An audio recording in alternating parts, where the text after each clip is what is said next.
अल्लाह कुरान में कहता है, जो एक मानव जीवन को बचाता है वह ऐसा है जैसे उसने सारी मानव जाति को बचाया है। हकीम बू अली सीना का जन्म 980 में बुखारा उज़्बेकिस्तान के एक गांव में हुआ। उस समय बुखारा ईरान का हिस्सा था।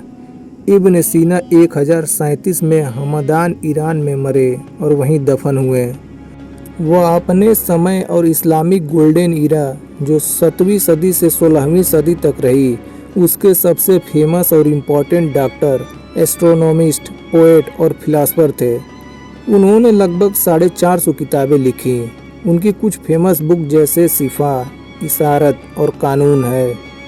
हेलो दोस्तों, आज का ये वीडियो बहुत इंटरेस्टिंग होने वाला है, लिहाजा वीडियो को अंत तक ज़रूर देखें। और अगर आप इस चैनल पर नए हैं तो चैनल को सब्सक्राइब ज़रूर करें। इब्न सीना की इलाज का एक किस्सा बहुत मशहूर है। इब्न सीना के ज़माने में एक रईस की बेटी घोड़सवारी के दौरान घोड़े से गिरकर नीचे गिर गई, जिसकी वजह से उसकी कूल्हे की हड्डी घसक गई।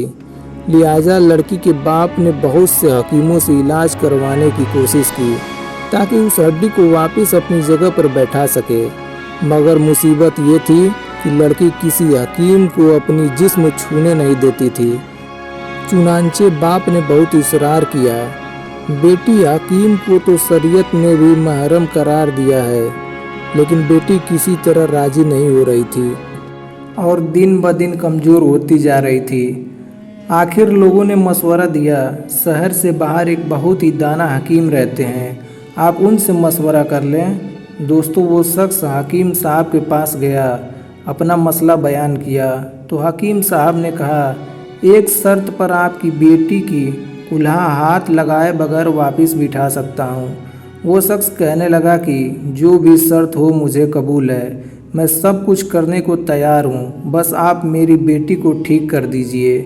हकीम साहब ने कहा, शर्त यह है कि एक बहुत मोटी ताज़ी गाय मेरे लिए लेकर आओ तो मैं तुम्हारी बेटी का इलाज कर दूंगा। वो शख्स बहुत भारी कीमत पर शहर की सबसे मोटी गाय खरीद कर हकीम साहब के घर ले गया। जब हकीम साहब ने गाय देखी तो उस शख्स से कहा, आप अपनी बेटी को परसों अपने साथ ले आएं, उसी दिन अल्लाह के हुक्म से इसका इलाज करूंगा। और जब वो शख्स चला गया तो हकीम साहब ने अपने शागिर्दों से कहा, 2 दिन तक न तो गाय को घास का एक तिनका खिलाया जाए और न ही पानी का एक कतरा पिलाया जाए।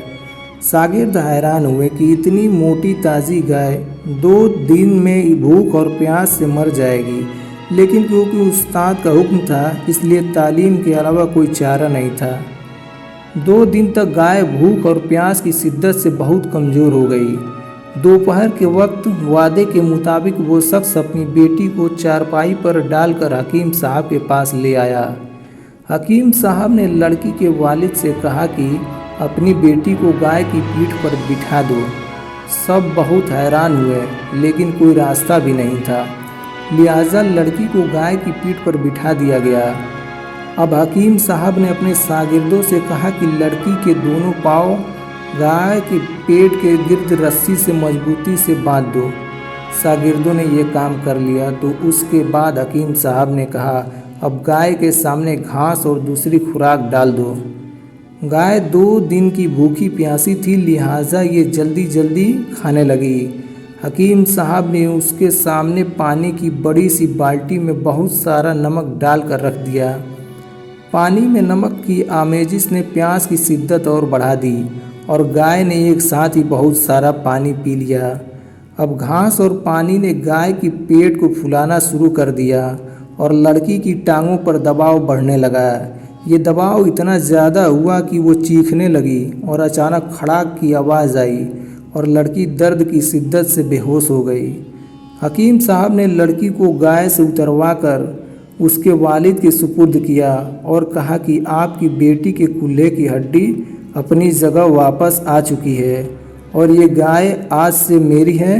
दोस्तों, ये हकीम कोई और नहीं, बू अली सीना थे। इनकी गिनती इस्लाम के प्रमुख डॉक्टर और फिलासफर में होती है। वेस्टर्न कंट्री में इन्हें एविसेना के नाम से जाना जाता है। ये इस्लाम के बड़े विचारकों में से एक थे। इब्न सीना ने महज 10 साल की उम्र में ही कुरान हिफ्ज़ कर लिया था। एक समय की बात है, बुखारा शहर के सुल्तान नूह इब्न मंसूर बीमार हो गए। किसी हकीम की कोई दवा कारगर साबित नहीं हो रही थी। तभी 18 साल की उम्र में इब्न सीना ने उस बीमारी का इलाज किया, जिससे इब्न मंसूर ठीक हो गए, जिसे देखकर तमाम नामवर हकीम दंग रह गए। इब्न सीना की दवाई से सुल्तान इब्न मंसूर स्वस्थ हो गए। सुल्तान ने खुश होकर इब्न सीना को पुरस्कार रूप में एक लाइब्रेरी खुलवा कर दिया। अबू अली सीना की हिफ्ज़ करने की शक्ति बहुत तेज़ थी। उन्होंने जल्द ही पूरा लाइब्रेरी छान मारा और ज़रूरी जानकारी एकत्र कर ली। फिर 21 साल की उम्र में अपनी पहली किताब लिखी।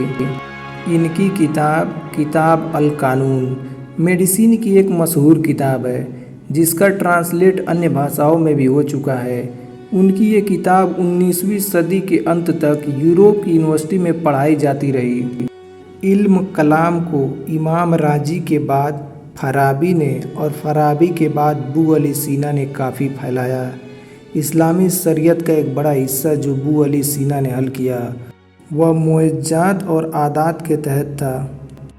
इब्न सीना ने अरस्तू और फराबी के ज्ञान से हासिल किया। इस वजह से मुस्लिम हकीम उन्हें मुअल्लिम सानी भी कहते हैं। उन्होंने बताया कुछ बीमारियां बैक्टीरिया वायरस से होती हैं और कुछ इंसान से इंसान में फैलती है। उसको रोकने के लिए वह 40 दिनों के लिए लोगों को अलग करने की विधि का पहली बार प्रयोग किया। उन्होंने इस विधि को अल अरबिया नाम दिया। वेनिस इटली के व्यापारी ने उनकी सफल विधि के बारे में सुना और इस ज्ञान को समकालीन इटली में वापस ले गए और इसे क्वारंटीना कहा। आज यह दुनिया में क्वारंटीन के नाम से प्रयोग किया जाता है। यूरोप में इन्हें प्रिंस ऑफ फिजिशियन भी कहा जाता है। आप देख रहे थे यूट्यूब चैनल आज़ाद तारीख। अगर आपको ये वीडियो पसंद आया हो तो वीडियो को लाइक करें और चैनल को सब्सक्राइब ज़रूर करें।